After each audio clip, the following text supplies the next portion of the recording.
The afternoon had been like any other on Fifth Avenue, filled with noise, traffic, and hurried people walking with their heads down. Suits, briefcases, coffee cups, horns blaring. Michael Evans crouched beside his daughter's wheelchair, adjusting the scarf that kept her neck warm. Her expression was distant, disconnected as usual. Since the accident, Lily's eyes had stopped searching the world. They simply existed in it. Michael hated bringing her outside, not because he was ashamed, but because people stared, and he couldn't protect her from the looks. He whispered something soft, just to see if she'd react, but her silence cut through him again. Then it happened. A small shadow moved beside them. Michael barely noticed it at first, until a firm voice pierced the noise. "I'm a doctor." The voice didn't come from a man or a woman. It came from a child, and not just any child, a boy, no older than 8 or 9, wearing a shirt with holes, jeans so dirty they had turned grey, and sneakers with soles that flapped with every step. His hair was wild, and his skin looked like it hadn't felt soap in weeks. He was thin, maybe dangerously so, and his eyes, those dark eyes, carried a calmness that made no sense coming from someone who clearly had nothing. He pointed at Michael, not with arrogance, but with certainty. "I'm a doctor," he repeated. It wasn't a plea, it wasn't a game, it was a statement. A woman walking past chuckled awkwardly. Someone else muttered, "Poor, a kid's lost it." But Michael didn't move. He froze. There was something about the boy's tone that felt real. Michael stood up slowly, towering over the child, expecting him to flinch or back away. He didn't. "What did you say?" Michael asked, half annoyed, half intrigued. The boy didn't blink. "I can make her walk again." The air between them thickened. Lily looked up, her face twitching in a rare moment of curiosity. It was the first time in weeks she'd reacted to something so quickly. Michael felt it too. This wasn't just a homeless kid asking for change. This was something else. Something that made his pulse spike in confusion and disbelief. "Where are your parents?" Michael asked sharply. The boy shrugged. "Don't have any." A beat. "But I know what's wrong with her." Michael's lips parted slightly, but no words came. He was caught between wanting to laugh and wanting to listen. Behind them, traffic moved on. A taxi honked. A bike whizzed past, but inside Michael's mind, the world had narrowed to just 3 people. A billionaire in a suit, his broken daughter in a wheelchair, and a boy who claimed he could fix what 1,000 doctors couldn't. "You're just a kid," Michael said. "How the hell could you know anything?" The boy didn't flinch. "Because I've seen it before, and I've done it before." There wasn't an ounce of hesitation in his voice. It wasn't rehearsed. It wasn't desperate. It was honest. Michael looked down, half expecting Lily to frown or roll. Her eyes, the way she always did when strangers tried to cheer her up with lies, but she was staring at the boy now, really staring. And then she smiled, just slightly, just enough for Michael to see it, and his chest tightened. "Look, kid," Michael said, lowering his voice. "I don't know who put you up to this, but it's not funny."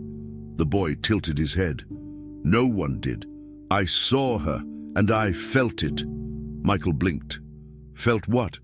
The boy's hand reached out gently toward Lily's leg, not to touch, just to hover. "Her nerves aren't broken. They're sleeping. I can wake them up." Michael stepped between them.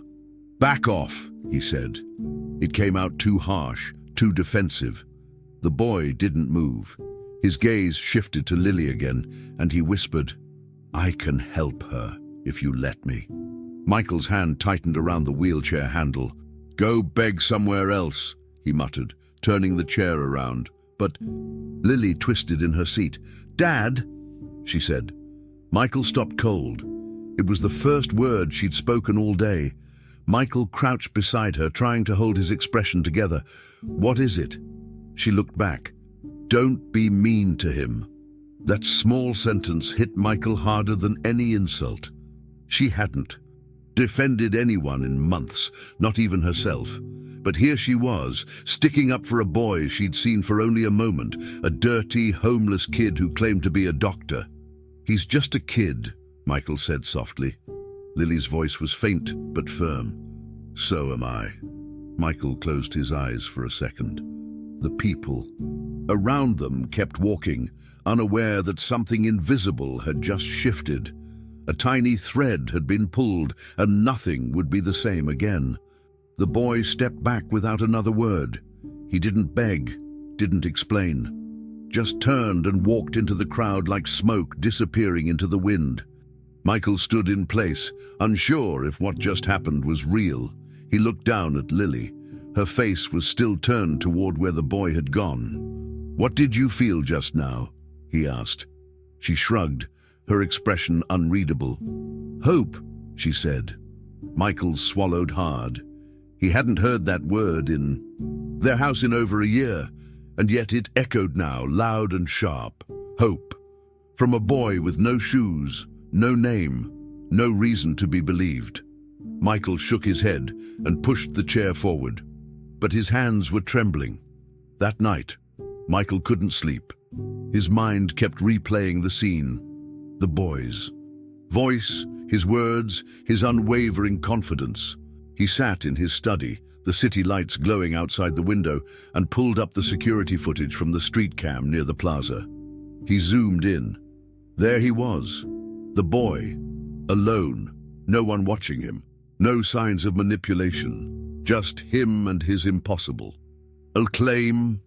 Michael paused the video. The boy's finger was still pointing at him, frozen mid-sentence. "I'm a doctor." Michael leaned back in his chair.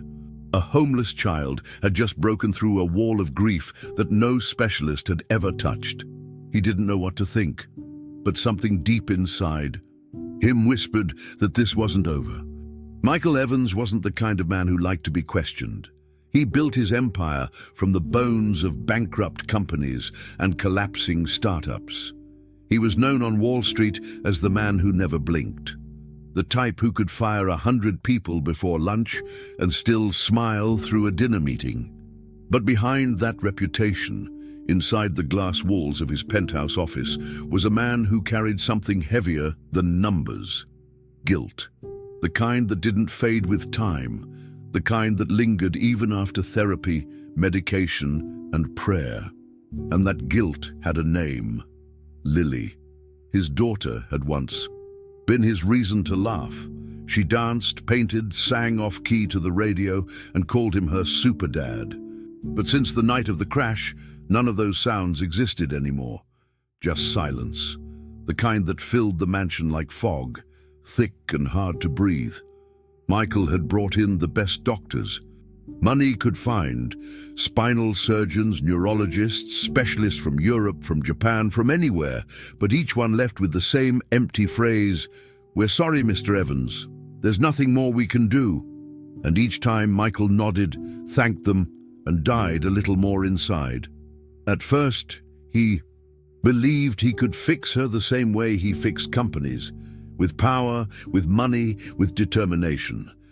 But medicine didn't bend to stock options.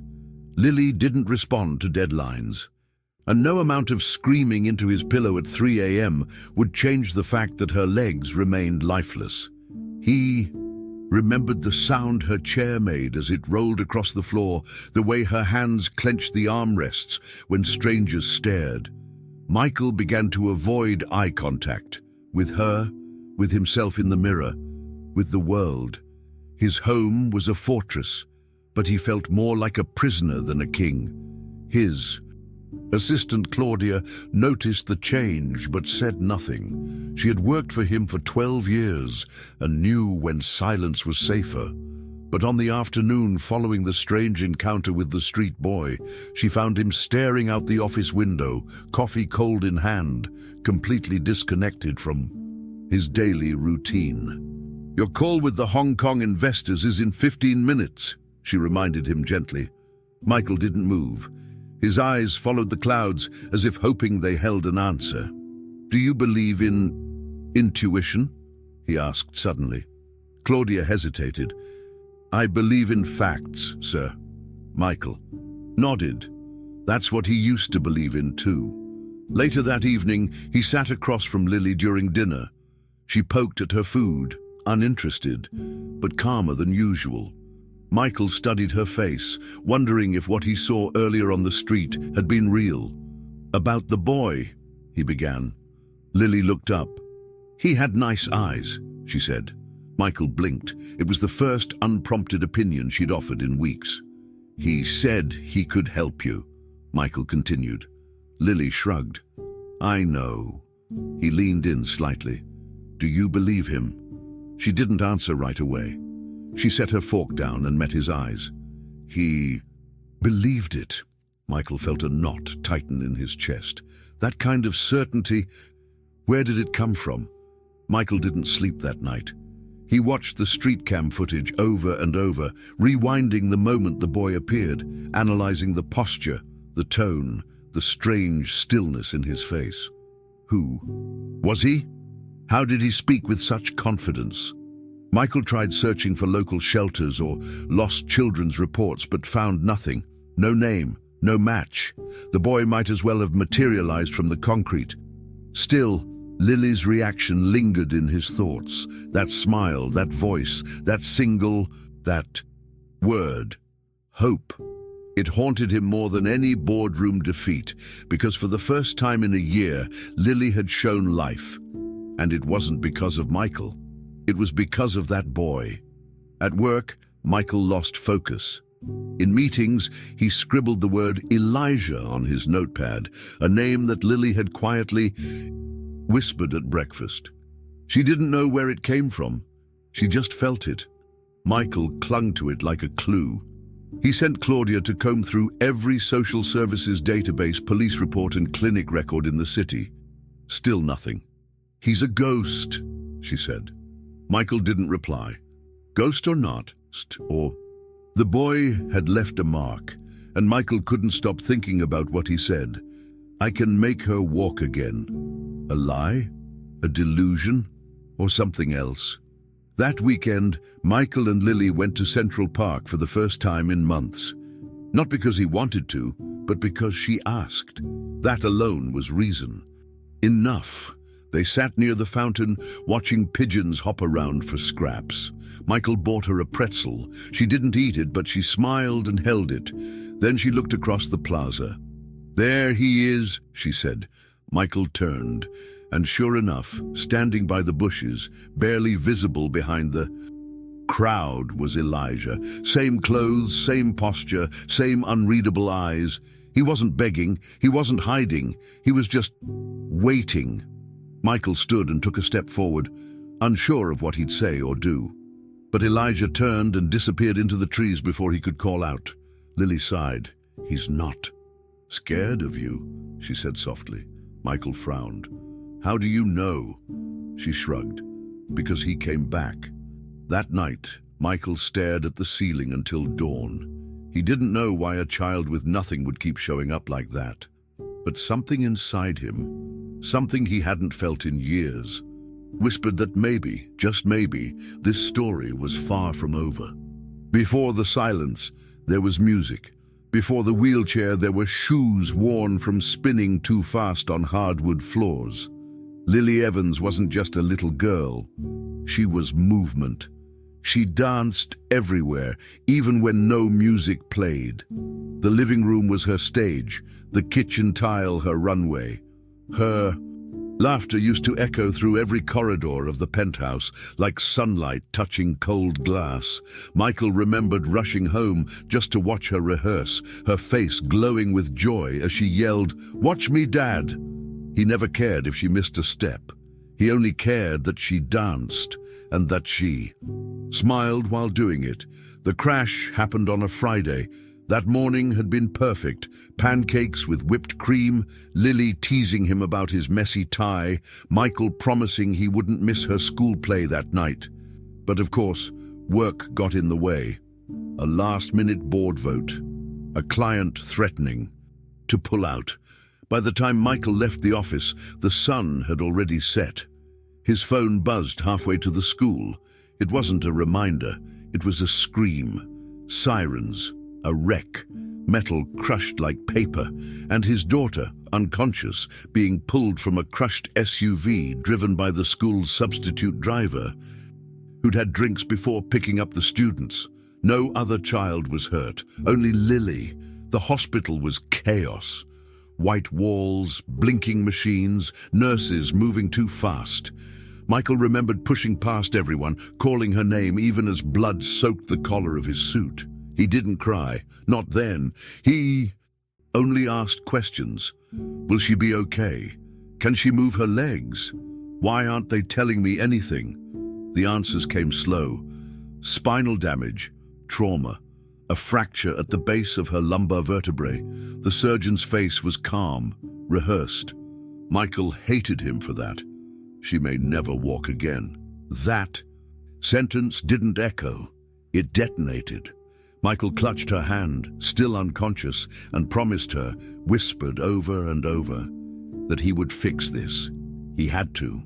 What followed were months of hospitals, consultations, long flights to clinics in Europe, late-night video calls with specialists in Korea, Israel, and Canada.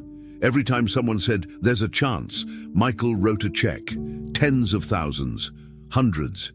He didn't blink, but every time the result was the same. Lily's legs stayed limp. Her voice grew softer. She began eating less, sleeping more, speaking almost never. The girl, who once begged to stay up late dancing, now barely lifted her head. Her light dimmed, and no amount of money could switch it back on.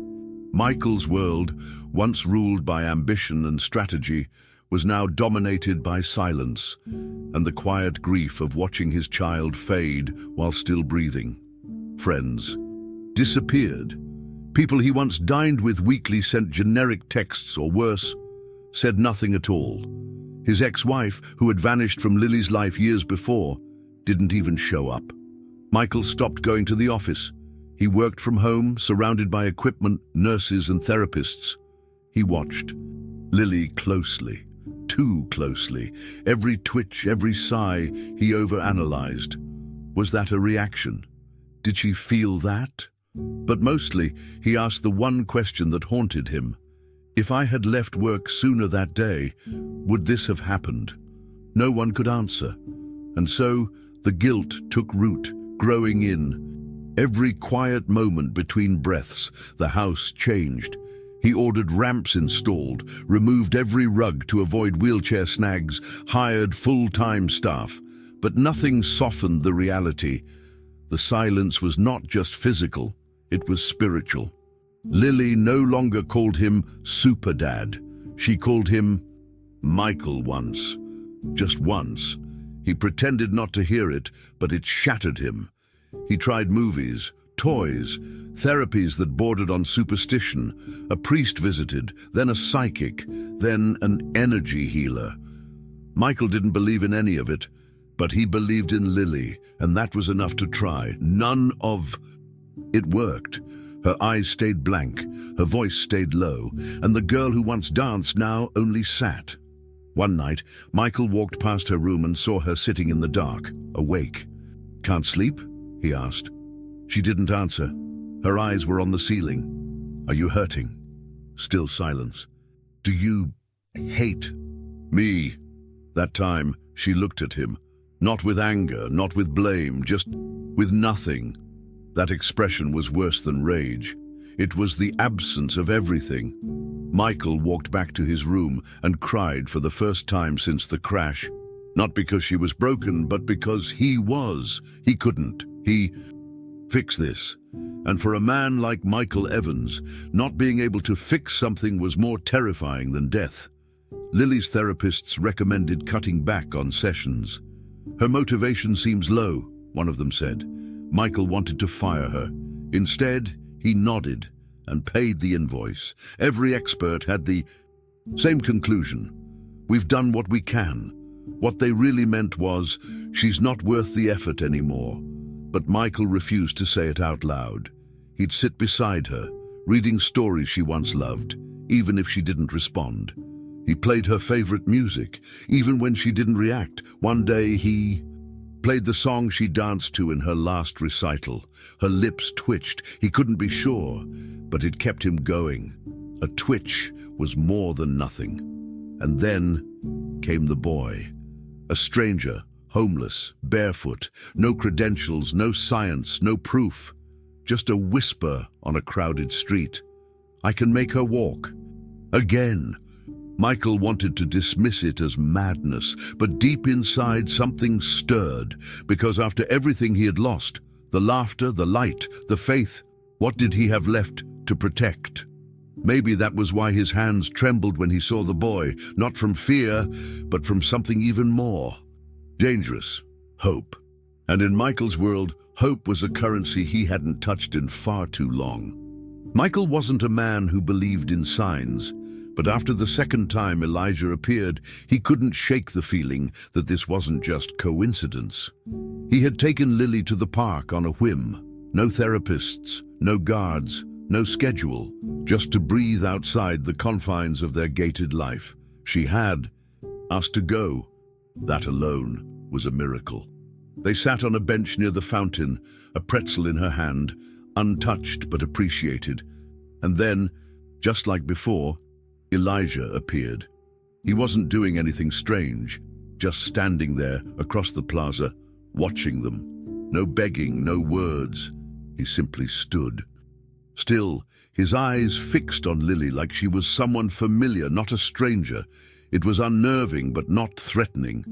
Michael felt his heart skip. Again. He stood to approach, but the boy turned and vanished into the crowd before a single word could be spoken. Michael felt his chest tighten. Frustration, confusion, curiosity, mixing into something deeper. Lily watched quietly, her eyes not leaving the spot where the boy had stood. "He's not scared of you," she said again, echoing what she had said days earlier. Michael crouched beside her. "Do you know him?" She shook her head. "But he knows me." That sentence stuck with Michael long into the night. He couldn't sleep. He paced his study, rereading notes, files, appointment logs, as if somewhere the name Elijah might have slipped through the cracks.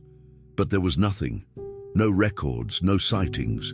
Just this boy appearing and disappearing like wind.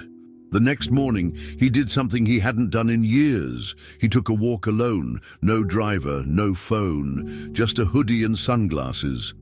He retraced the paths where they had seen the boy, checking every corner, every alley. Finally, near the back entrance of a church food shelter, he found him. Elijah was sitting alone, eating a piece of bread slowly, like it was gold. Michael approached cautiously. "You keep following us," he said. The boy looked up, unfazed. "No, I'm just where I need to be."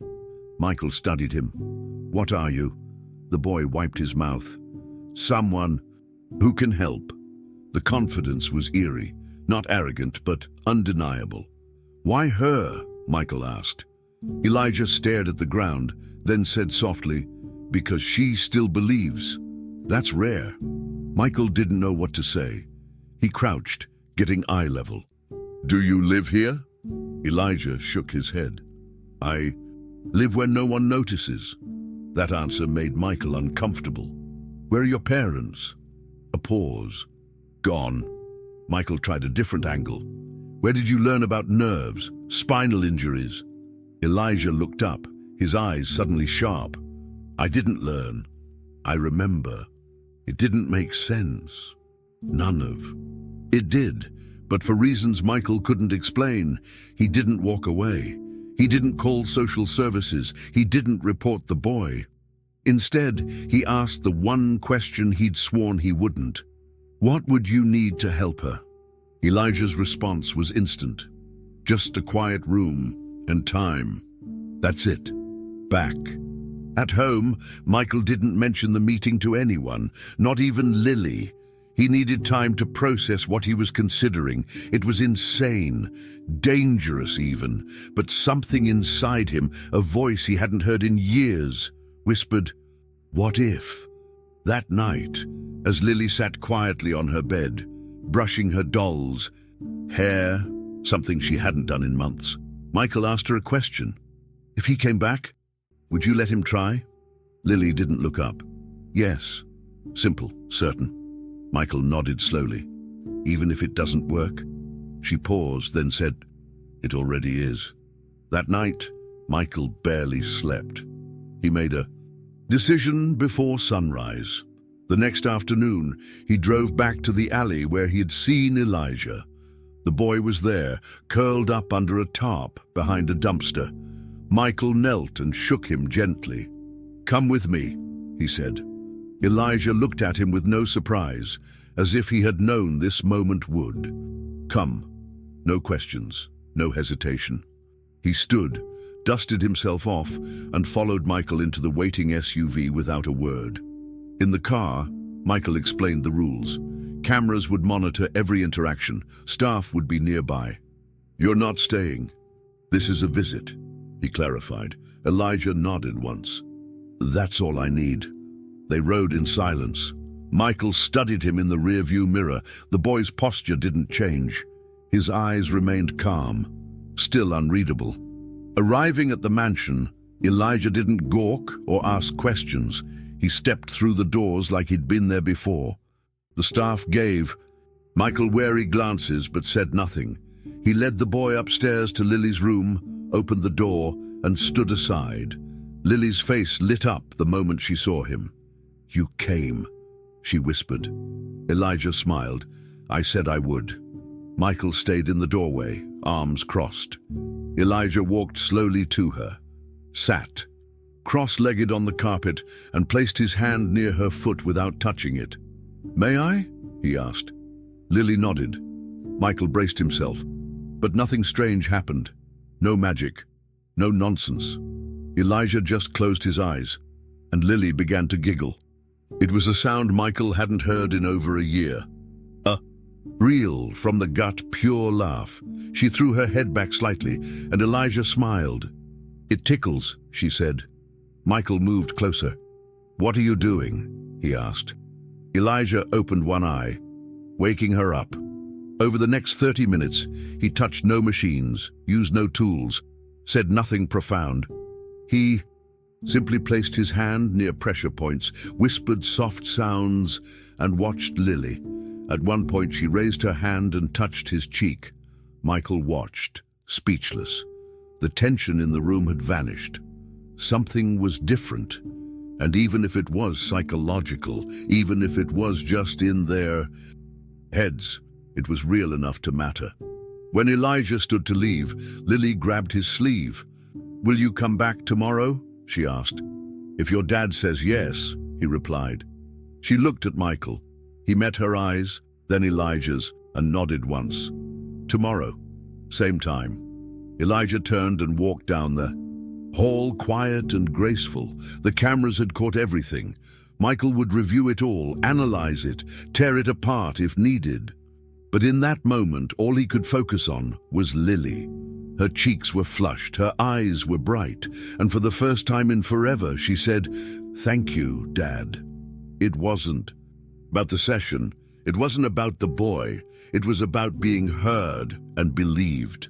The next morning began like any other, with silence. Michael stood in the hallway outside Lily's door, listening. No sound of music, no cartoons playing, no laughter. It was still early, and yet something felt different. The house didn't feel as heavy. He entered the kitchen where Claudia was already reviewing his calendar. Therapist arrives at 10. Nutritionist moved to Friday, and you're late for your investor call, she rattled off, eyes on the tablet. Michael wasn't listening. His thoughts were fixed on the boy, Elijah, the barefoot stranger who had somehow cracked through months of emotional paralysis in less than an hour, and without touching a single machine. Michael stared out the window. Cancel the call, he said. Claudia looked up. Excuse me? He turned to her. Clear my day. I'm staying home. The decision felt reckless, but something inside him insisted it wasn't. Elijah would be back at 3. That's what they'd agreed. Michael reviewed the footage from the previous day, again and again. Elijah's hand never touched Lily directly. His movements were subtle, intentional. At one point, when he whispered something, Lily laughed. Not just smiled, she laughed. Michael replayed that moment 15 times, paused it, zoomed in. Her eyes were wide, her hand reached for his.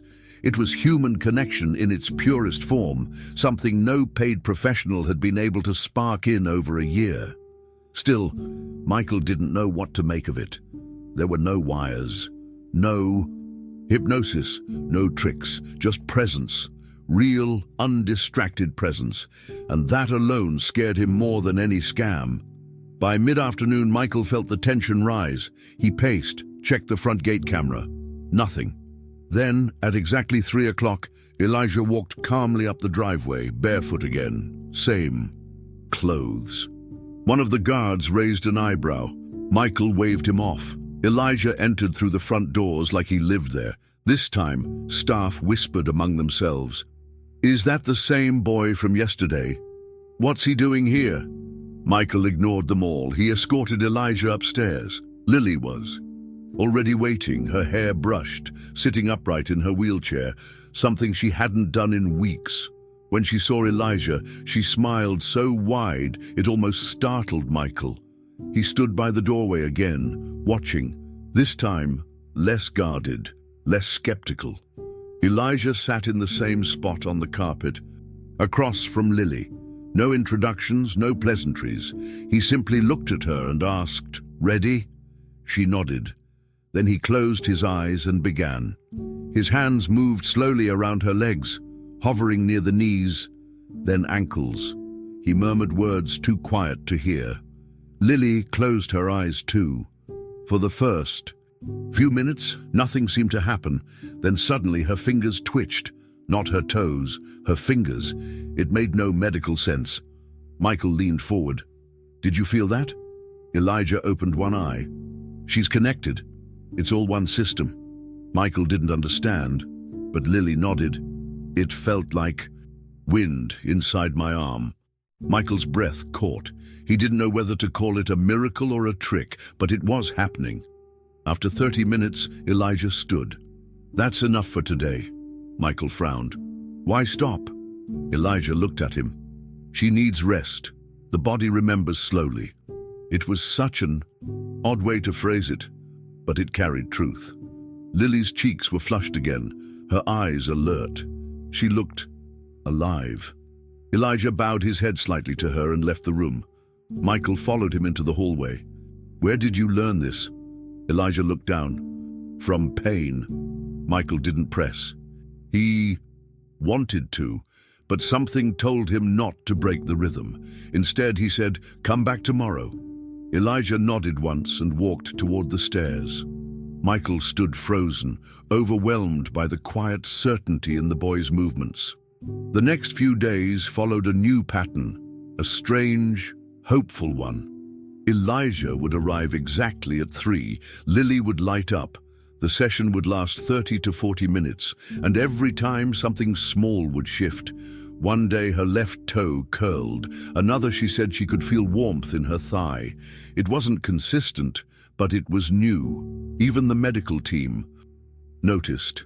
A nurse pulled Michael aside. "She's engaging more, making eye contact, laughing." Michael asked if it was psychological. "Maybe," the nurse said, "but whatever it is, it's working." Still, none of them knew what to make of Elijah. He never gave a last name, never asked for money, never lingered. He just showed up, did his work, and vanished. One night, Michael found himself waiting by the door as Elijah left. "Do you need anything? Shoes? Food?" he asked. Elijah paused. "I have what I need." Michael frowned. "Where do you sleep?" Elijah shrugged. "Somewhere quiet." It frustrated Michael more than he admitted. He wanted to do something, to repay, to help. But Elijah refused to be pitied. That night, Michael sat in his office watching old home videos of Lily dancing. Her movements, once so fluid, now lived only on screen. But when he closed his laptop, he realized something. That light, that energy, it had started to return, not just to Lily, but to the house, to himself. And then came the phone call. At 11:47 p.m., Claudia called him.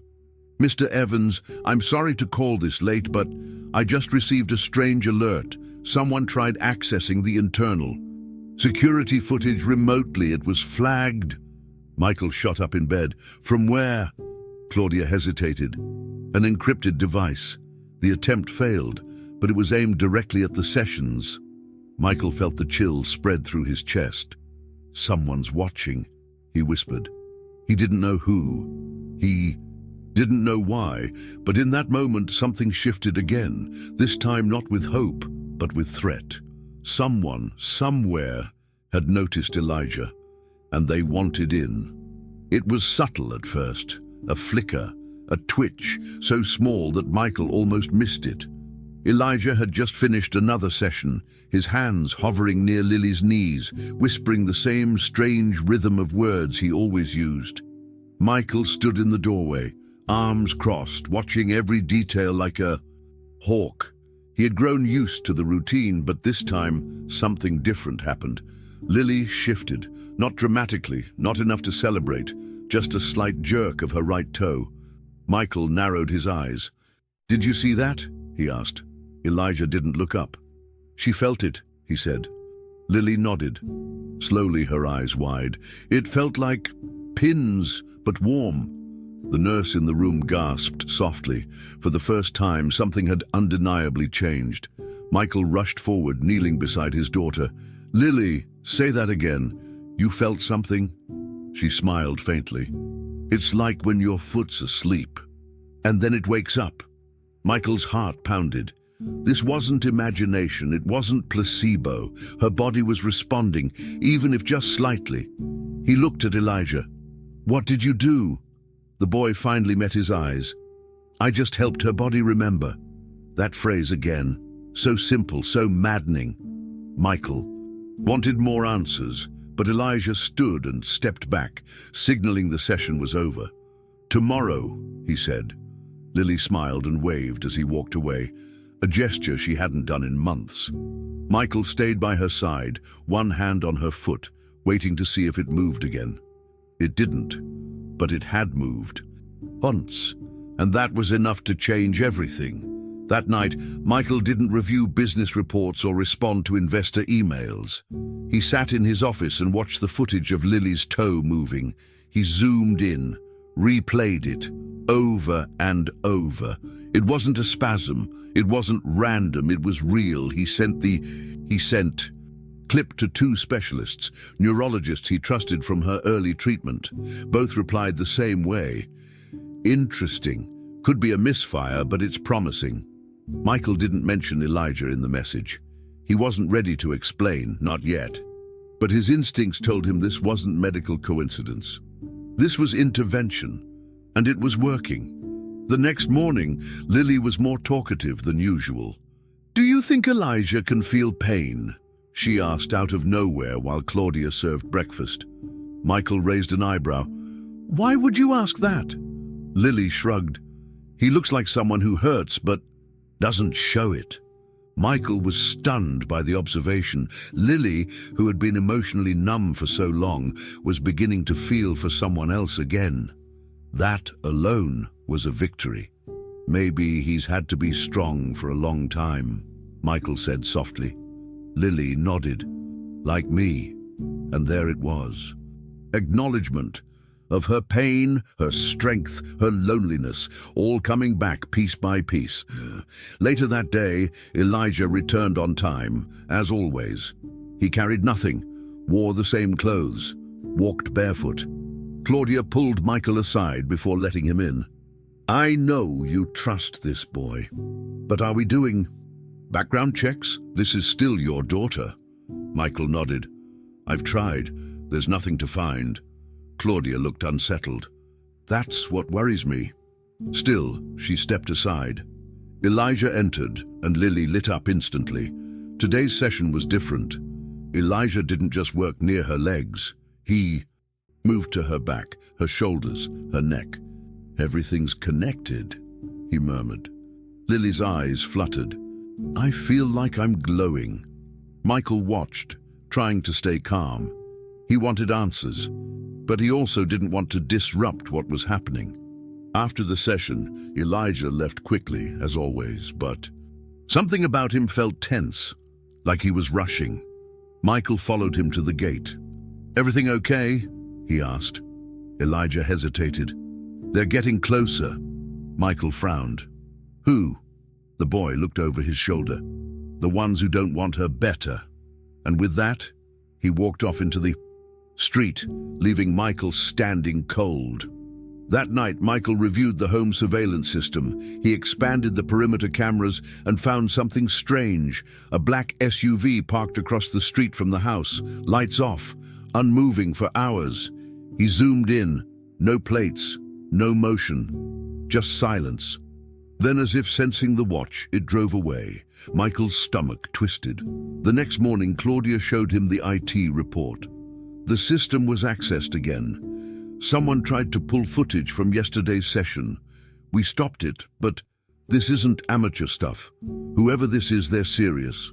Michael rubbed his temples. "Should we notify the police?" Claudia hesitated. "And tell them what? That a barefoot child healer is being watched by a secret group?" Michael exhaled sharply. It sounds insane when you say it out loud. But deep inside, he knew something was wrong. Elijah wasn't just a gifted kid. He was something more, and now, whatever he was, it had enemies. Despite the threat, Elijah kept returning, and with each visit, Lily improved. She could lift her foot now, hold it for a few seconds. Her voice had strength again, her posture straighter, her laugh louder. The house changed with her. Staff smiled more. Claudia softened. Even Michael found himself humming as he read reports. But the black SUV returned, again and again, always parked, always watching. Elijah never addressed it. He only said, "We don't have much time." Michael began to believe him, because behind all the progress was a question he hadn't yet dared to ask. What exactly is Elijah running from? Michael had reached his limit. The boy had been appearing for nearly 2 weeks, and while Lily's improvement was undeniable, the questions around Elijah's identity were growing louder. The black SUV hadn't returned in 2 days, but that didn't calm Michael. It made him more paranoid. He sat at his desk with a list of names, clinics, shelters, anything tied to child welfare. Claudia had compiled every bit of info she could find, but the results were the same. Elijah didn't exist. No school records, no hospital entries, no CPS involvement. "It's like he's a shadow," Claudia said. Michael stared at her screen. "Even shadows come from something real," he replied. He took matters into his own hands. That morning, Michael visited a friend in the city's Department of Health, someone who owed him more than one favor. Together, they accessed sealed files connected to child medical trials, some of them dating back almost 10 years. The more they searched, the more disturbing the documents became. There were whispers of underground neurological studies, off-the-record work done under the guise of cognitive enhancement. Children from shelters were recruited. Many disappeared. Few returned. Then Michael saw it, a photo, grainy, black and white, but the eyes were unmistakable. Elijah, younger but clearly him. The file was stamped Subject E9.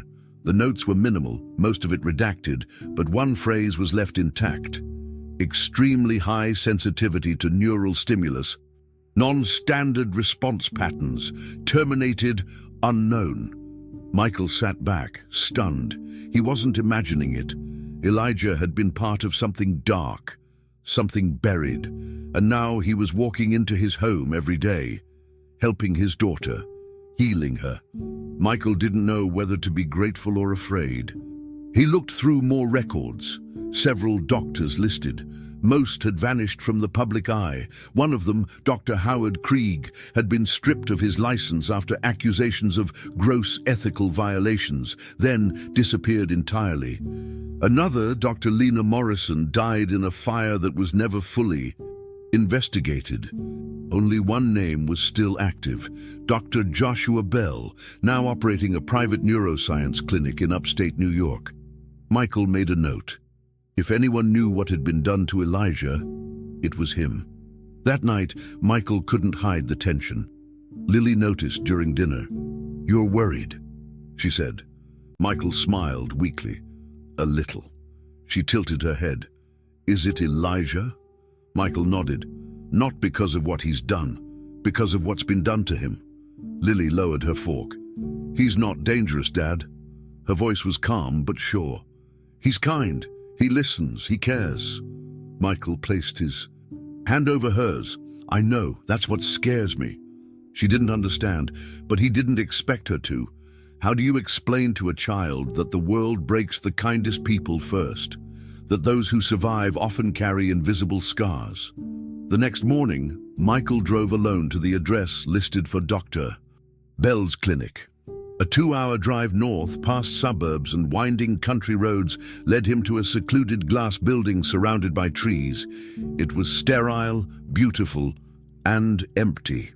A receptionist buzzed him in, but the waiting room was hollow. When Dr. Bell finally appeared, he was older than the photo suggested. White-haired, thin, sharp eyes. "You're not a patient," he said bluntly. Michael didn't waste time. "I'm looking for answers about a boy, Elijah." Dr. Bell's expression didn't change, but something behind his eyes did. "Never heard of him." Michael leaned forward. "Subject E9. That name landed like a stone. Bell didn't deny it. He just exhaled. "You shouldn't be here." Bell finally spoke after a long silence. "Whatever you think you know, you don't. We weren't monsters. We were ahead of our time." Michael's voice sharpened. "You used homeless kids for neurological experiments." Bell nodded, unashamed. "They had no future. We gave them something more." Michael felt sick. "And Elijah?" Bell's eyes narrowed. "He wasn't supposed to survive, but he did. His brain responded differently. He could perceive things, sense neural signals, interpret them. It scared the others. They shut the project down." Michael stood. "You destroyed children." Bell didn't flinch. "You came here for help, so I'll give you some. If he's still alive, keep him away from anyone with a badge or a camera. They'll want to finish what we started." Michael drove home in silence. The air in the car felt heavier with every mile. What had he invited into his house? A miracle? A time bomb? He didn't know. But as soon as he walked in, Lily called out from her room, "Dad, look!" He rushed upstairs. She was standing. Not fully. One hand braced against the wall, but her legs were holding weight. Her smile was the biggest he'd seen since before the accident. Michael froze, overwhelmed. She took one shaky step forward and fell into his arms. "It's working," she whispered. "He's helping." And Michael held her close, hiding the tear rolling down his cheek. That night, Michael sat in his office. Alone. Elijah hadn't shown up that day, the first time he'd missed a session since they began. Michael checked the cameras. Nothing. No sign. He called Claudia. She hadn't seen him either. Panic crept in. He tried not to overreact, but the silence was deafening. Lily had progressed more than ever. And now, Elijah was gone. Michael opened the security footage from the night before, scanning the street. At exactly 2:14 a.m., a figure appeared at the edge of the screen, tall, dressed in black, walking slowly past the house. Not Elijah, someone else, watching and then disappearing. At that moment, Michael knew one thing. Whatever Elijah was, he was being hunted, and now so was everyone who believed in him. Michael had always considered Daniel Hale more than just his attorney. He was the kind of man who knew where every body was buried, not because he was corrupt, but because he was efficient. They had shared deals, victories, and secrets for over 15 years. If there was one person outside his household he could rely on, it was Daniel. So when things around Elijah started to spiral, when the SUV stopped being a one-time threat and became a pattern, When anonymous messages began showing up on encrypted lines, Michael didn't call the police. He called Daniel, because this was no longer about therapy or hope. It was about survival, and Michael needed someone who understood the rules of the game behind the curtain. They met at their old spot, a private room in a members-only club in the Upper East Side. No waiters, no staff, just two men and their silence. Michael didn't speak. Immediately, he pulled out a flash drive, tossed it on the table and waited. Daniel picked it up, plugged it into his laptop and began watching the files. Footage of Elijah's sessions, Lily's progress, the unmarked SUV across the street, Michael's visit to Dr. Bell, even the sealed medical records. As the clips played, Daniel showed no emotion, no surprise, just mild nods. When it ended, he removed the drive and placed it on the table like it meant nothing. That's when Michael knew. "You already knew about all this," he said. Daniel exhaled slowly. "Yes, I did." The room went cold. Michael didn't shout. He didn't threaten. He just stared. "You knew what they did to that boy, what they put him through, and you said nothing?" Daniel didn't blink. "It was classified. You weren't supposed to know. No one was. The program was buried for a reason." Michael's voice dropped into something dangerous. And that reason was what? Guilt? Liability? Fear? Daniel leaned forward. "Because what they discovered was too powerful. And if Elijah becomes public, you won't be able to protect him, or your daughter, or yourself." Michael stood abruptly. "You let me bring him into my home. Hey, you let him help Lily while knowing people might come for him. And for her." Daniel's response was chilling. He shouldn't have survived. Michael stared at him like he didn't recognize the man in front of him. "You're not just complicit," he whispered. "You're still working with them." Daniel didn't deny it. "They came to me months ago, said a subject had resurfaced. I didn't know it was Elijah until you showed me the footage. Once I realized, I tried to contain it." Michael's chest burned. "By doing nothing?" Daniel nodded. "By keeping you in the dark. The moment you went digging, you made yourself a liability." The word stung. Liability. Like his daughter's healing was an inconvenience. Like Elijah's existence was a stain to be wiped clean. Michael turned toward the door. "We're done." Daniel's voice followed him. "If you keep pushing, they'll bury you too." Back at the mansion, Michael arrived to find Claudia waiting at the gate, visibly shaken. "You need to come inside now," she said. In the living room, she showed him the security footage. Two individuals in plain clothes, claiming to be from Child Protective Services, tried to enter the property. They refused to present ID. When denied access, they walked away calmly. Too calmly. Michael raced upstairs to find Lily curled up on her bed, tears on her cheeks. "They tried to take me, didn't they?" she asked. Michael knelt beside her.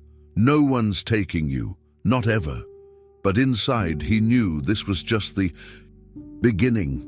The line had been crossed, and they were coming, not just for Elijah, but for everything he'd touched. That night, Michael made a decision he'd avoided for weeks. He compiled every file, video, and document connected to Elijah and transferred them to a secure hard drive.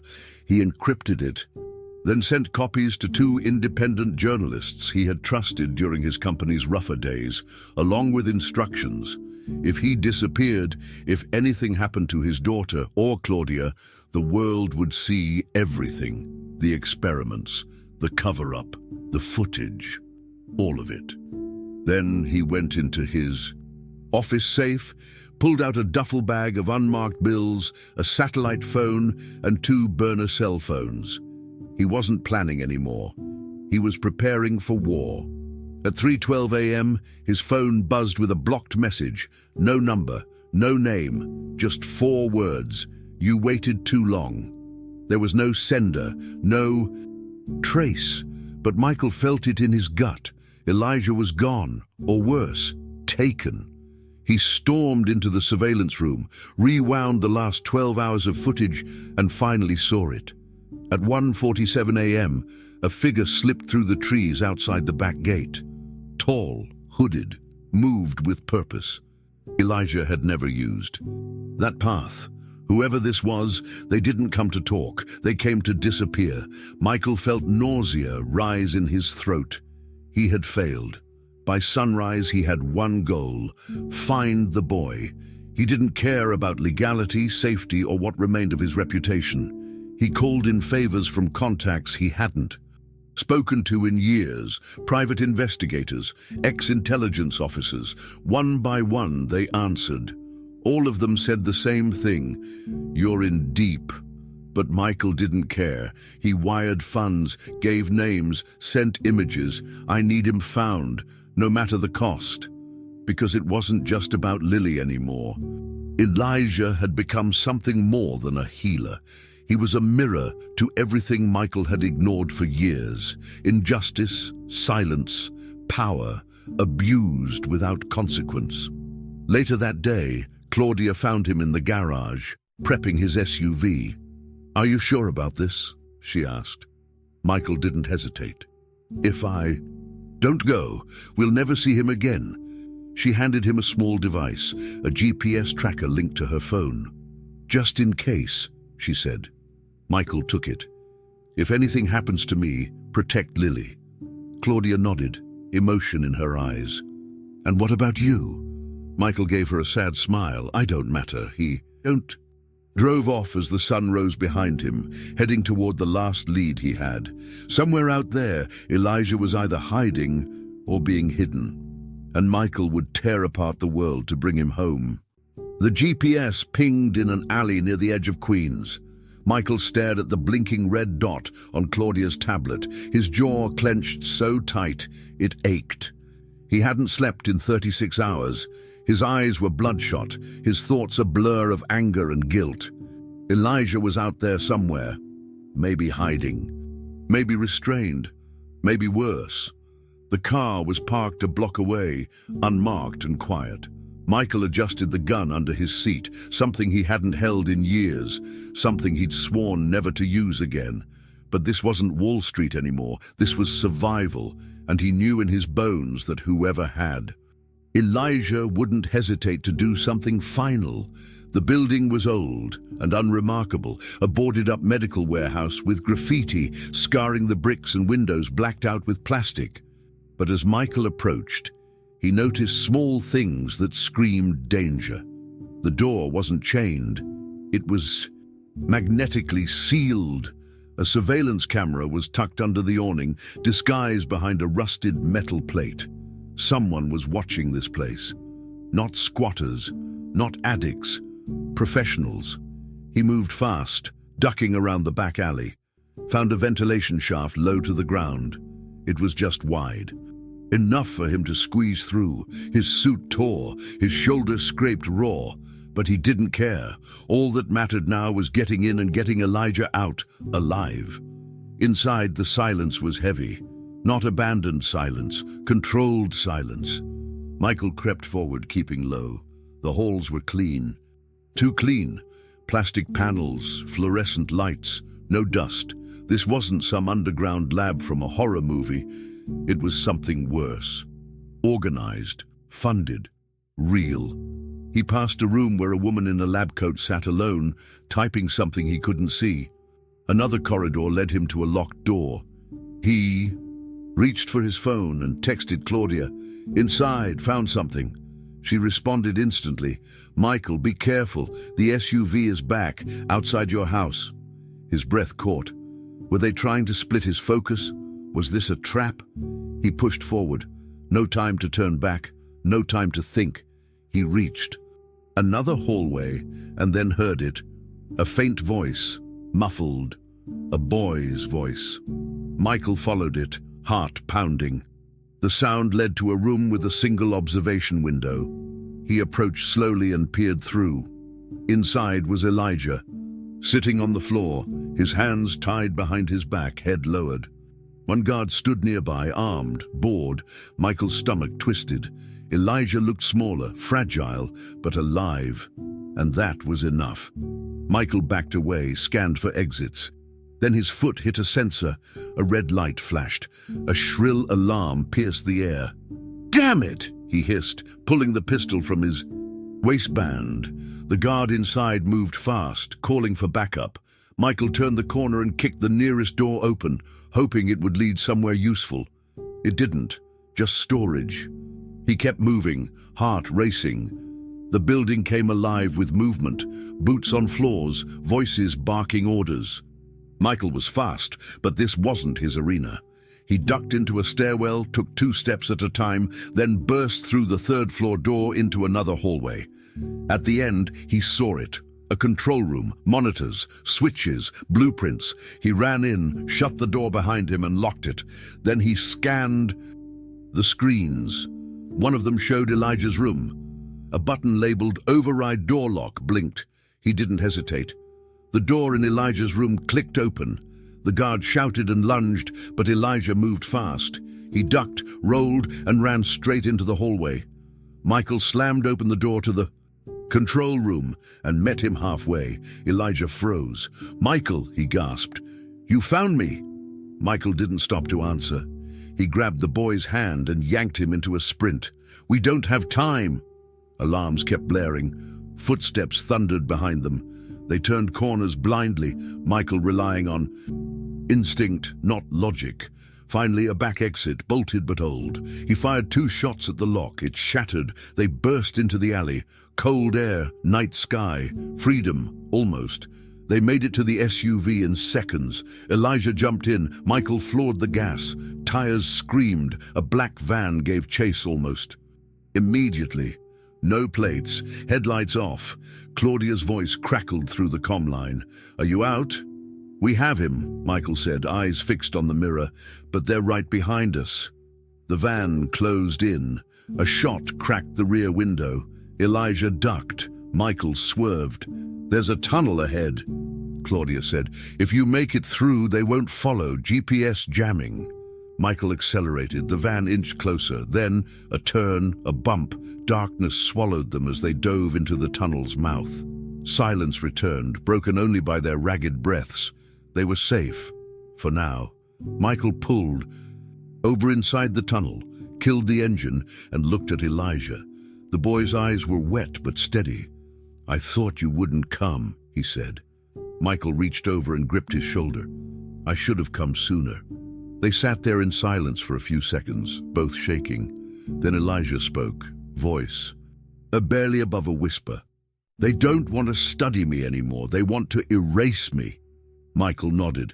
"Not on my watch." And somewhere in the shadows, deep in the dark, something changed between them, something permanent.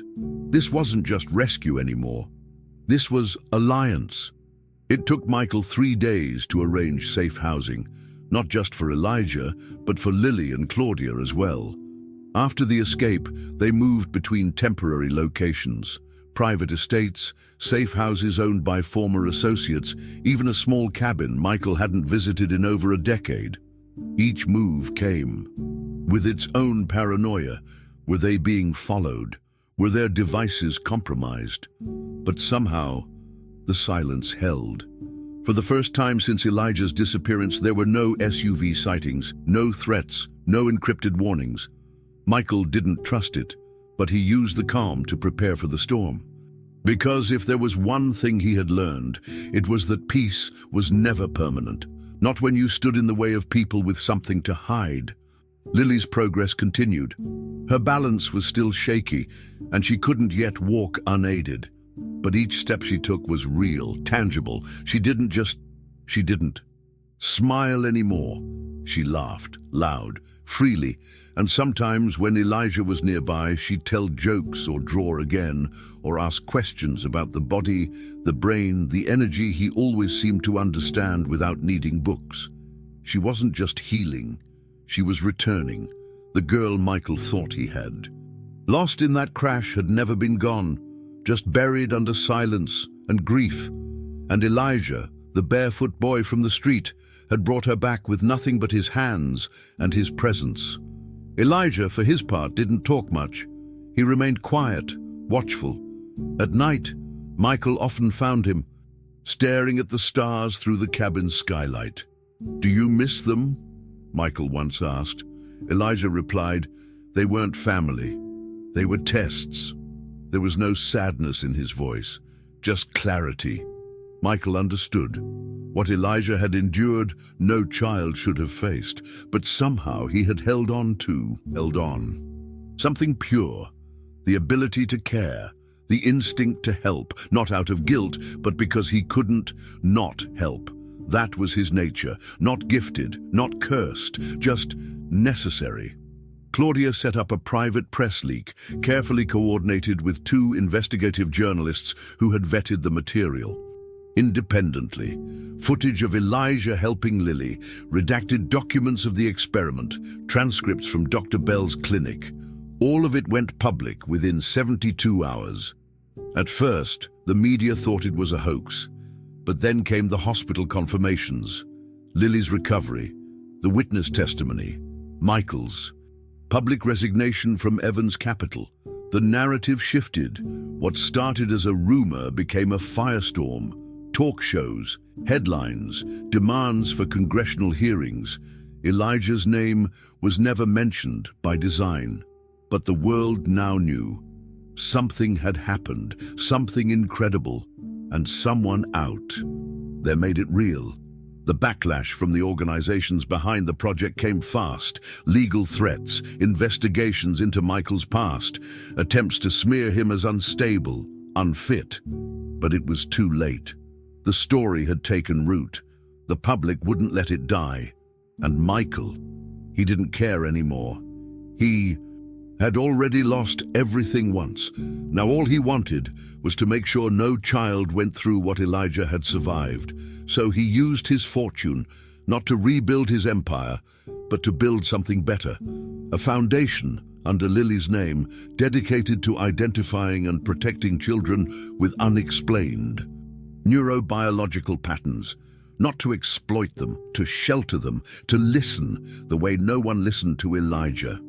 Lily's school reinstated her enrollment. When she walked through those doors for the first time, assisted only by a cane, the entire hallway went still.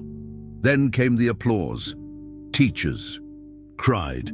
Her classmates stared, then ran to hug her. She was no longer the broken girl in the wheelchair. She was proof that something impossible had happened, that sometimes the world doesn't need more science. It needs more belief. Michael stood in the back, watching, hands in his pockets, letting the tears fall freely, not out of grief, but release.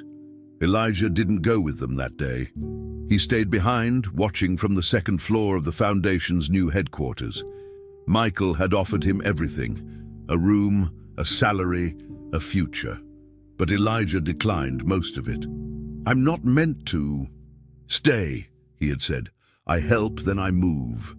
Michael had begged him to reconsider. "You have a family now."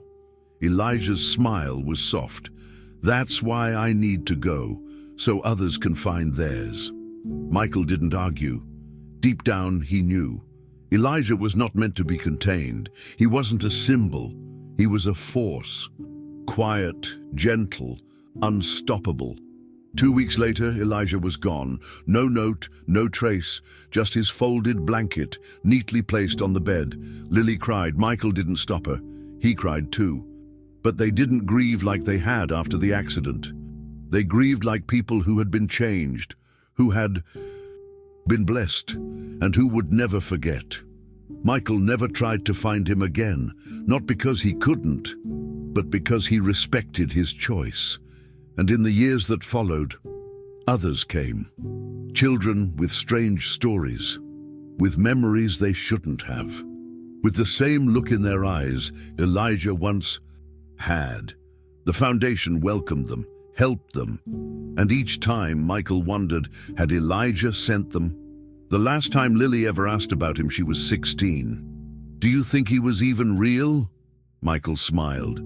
"He was more real than anyone I've ever met." She nodded, satisfied.